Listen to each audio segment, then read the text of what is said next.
Hello, this is Tish. Once again, coming to you doing my daily Bible study. Today is January 29th, 2009, and we're reading from the book of Ephesians, chapter 4, verses 23 and 24.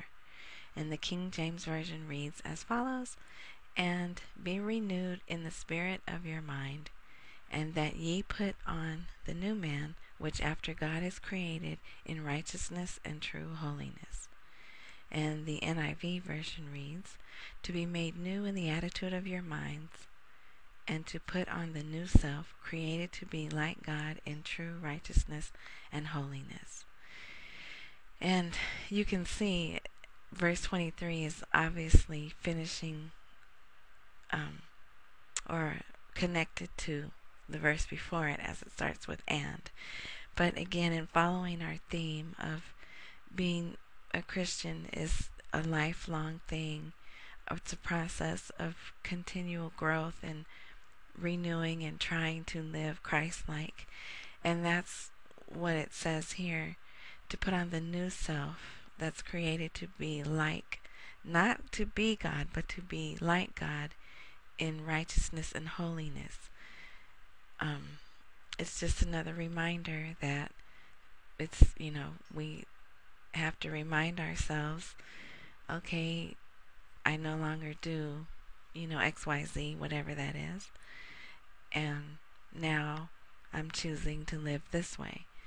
And it's really hard. It can be hard, especially in the beginning, because if you're a person who has a lot of friends and you go to a lot of parties and you'd be surprised the number of people who smoke weed and think that it's not a drug and there's nothing wrong with it. So imagine you're in this lifestyle where you're doing this. Professional people, or maybe not even smoking weed, but people take like sleeping pills, or quote unquote sleeping pills to sleep. But really what they are derivatives of downers. What do? They unwind you, they help you sleep. And you can get addicted to that. And so we've come so far in today's world where we don't break the law, but we try to stretch the law as much as we can, or maybe not even the law, just we know what's right, but we try to just we keep cutting that line thinner and thinner and thinner. And society tells you, yeah, it's okay, yeah, you're not hurting anyone, go ahead, do it, but before you know it, you look back and you're in a place and you're like, how did I get here?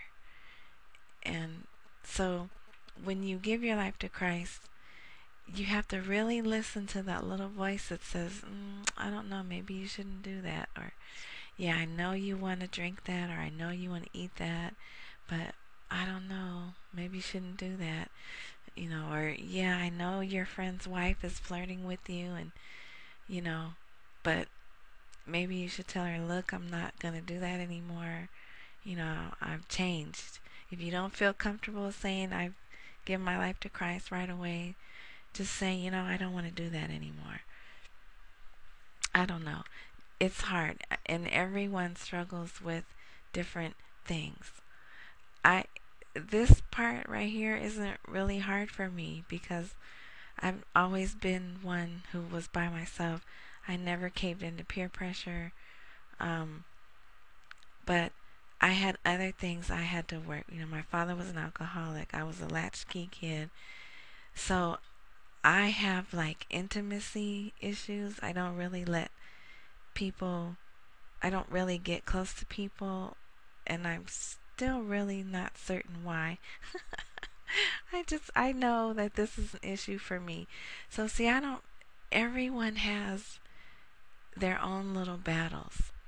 And, for some people, it's harder than others. And so that's why it's good to do a daily Bible study, because you read, this Bible to me is God speaking to me. when I can't hear His voice or feel that He's here, I can always turn here and find something in the Bible that lets me know God created me when I gave my life to Christ.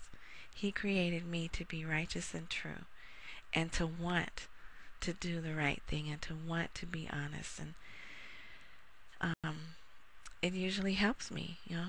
So anyway, just a short one today, in keeping with our theme of giving your life to Christ and renewing, becoming a new person over time. It's a lifelong battle. So I hope this was some help to you.